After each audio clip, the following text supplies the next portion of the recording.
ইযা কুদিয়াতিস সালাতু ফান্তাশিরু ফিল আরদি আবতাগু মিন ফাদলিল্লাহ। নামাজ শেষ হওয়া মাত্রই জমিনে বেরিয়ে পড়বে তুমি তোমার রিজিক তালাশের জন্য। আবতাগু মিন ফাদলিল্লাহ, রিজিক তালাশের জন্য জমিনে কি করতে হবে? বেরিয়ে পড়তে হবে। নামাজ পড়ে সেখানে বসে থাকতে আল্লাহ বলেন নাই।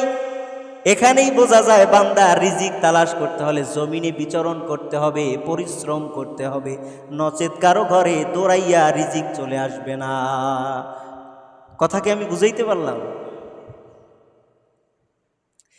এরপরে সারাদিন যেই বান্দা কাজ করবে, সেই বান্দার সারাদিন যেই বান্দা নিজের হাত দিয়া পরিশ্রম করতে করতে ক্লান্ত হয়ে যাবে, পরিশ্রান্ত হয়ে যাবে, সন্ধ্যায় যখন বান্দা ঘরে ফিরবে তার আমল নামায় কোনো গুনাহ থাকবে না। আশ্চর্যের কথা, হাদিসটা খুব আশ্চর্যের না? কাজ করবেন আপনার সংসারের জন্য, কাজ করবেন নিজের পেট চালানোর জন্য, সন্তানদের পেট চালানোর জন্য আপনি কাজ করবেন। সারাদিন যেই কাজগুলি আপনি করবেন নিজ হাতে পরিশ্রম করে যখন ক্লান্ত হয়ে যাবেন, আল্লাহ রসুল সাল্লাল্লাহু আলাইহি ওয়াসাল্লাম বললেন, মান আমসা কাল্লা মিন আমালি ইয়াদিহি আমসা মাগফুরান লাহু। কানজুল উম্মালের একটা হাদিস, রাসূলুল্লাহ বলেছেন, যেই বান্দা কাজ করতে করতে নিজ হাতে কাজ করতে করতে পরিশ্রম করতে করতে ক্লান্ত হয়ে যাইবা, তুমি বান্দাটা যখন ক্লান্ত অবস্থায় সন্ধ্যা অতিবাহিত হয়ে যাবে, আমার আল্লাহ আমসা মাগফুরান লাহু, তোমার জীবনের গুনাহগুলি আমার আল্লাহ তাআলা ক্ষমা করে দিবি।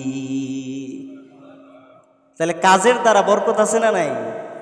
এত বরকত বসে বসে খাওয়ার দ্বারাই বরকত নাই।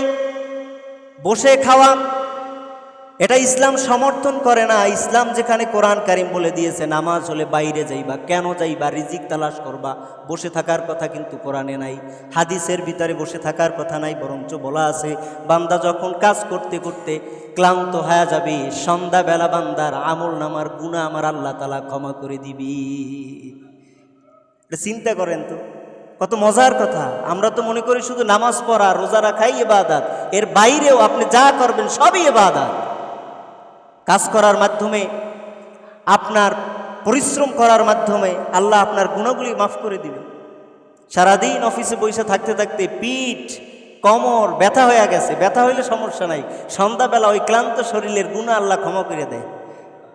সারাদিন কাজ করতে করতে তুমি ঘাম ঝরতে ঝরতে শরীরটা এখন ক্লান্ত, আল্লাহ কয় যা তোর জীবনের গুনাহ মাফ। সারাদিন ভ্যান চালাইতে চালাইতে শরীরটা ক্লান্ত, আল্লাহ কয় তোর গুনাহ মাফ। তা বুঝেন নাই? বসে বসে খাইলে এই গুনাহ মাফ হওয়ার কোনো চান্স আছে? মান আমসাকাল্লা মিন আমালি ইয়াদিহি আমসা মাগফুরান লাহু। কয় বান্দা সামর্থ্য অনুযায়ী চেষ্টা করবা, তুমি রিজিকের ফয়সালা হবে আসমান থেকে। সুবহান আল্লাহ চাইলে বসাইয়ে বসাইয়েও খাওয়াইতে পারতো না? খাওয়াইছে না? 40 বছর, কত বছর? একটানা 40 বছর আল্লাহ তাআলা বনি আদমকে বসাইয়ে বসাইয়া খাওয়াইছে, কিন্তু তাতে তো তাদের পেট তৃপ্ত হয় নাই,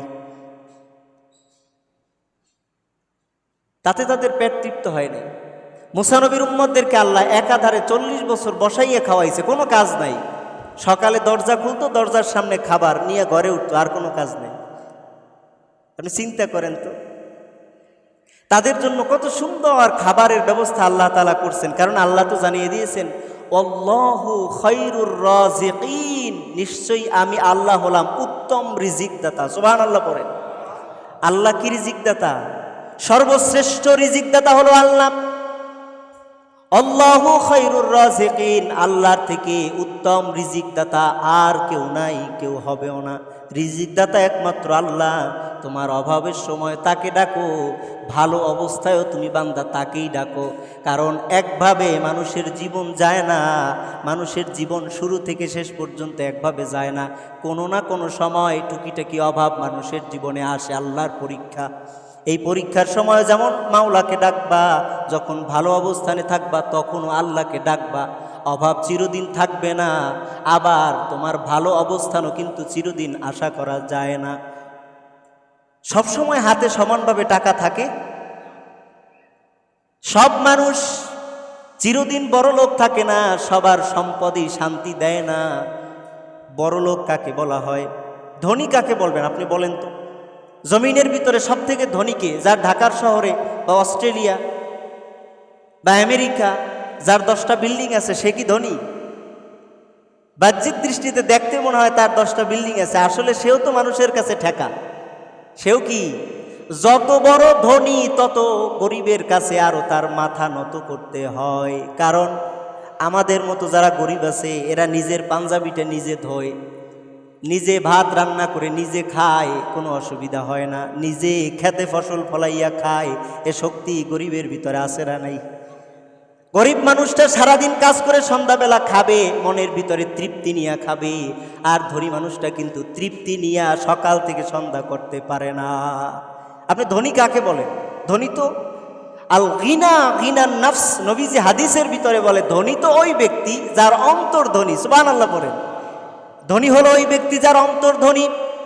প্রকৃত ধনী যেই ব্যক্তির 10 তলা বিল্ডিং আছে, যার ইটালির মতো জায়গায় বাড়ি আছে, ওই ব্যক্তিকে আমরা ধনী মনে করি। সন্তানটাকে ইটালি পাঠাইতে পারলে মনে করি আমরা সফল হয়ে গেছি, ওকে আমরা আমেরিকা পাঠাইতে পারলে মনে করি সফল হয়ে গেছি। কই না না। তাহলে যারা আমেরিকা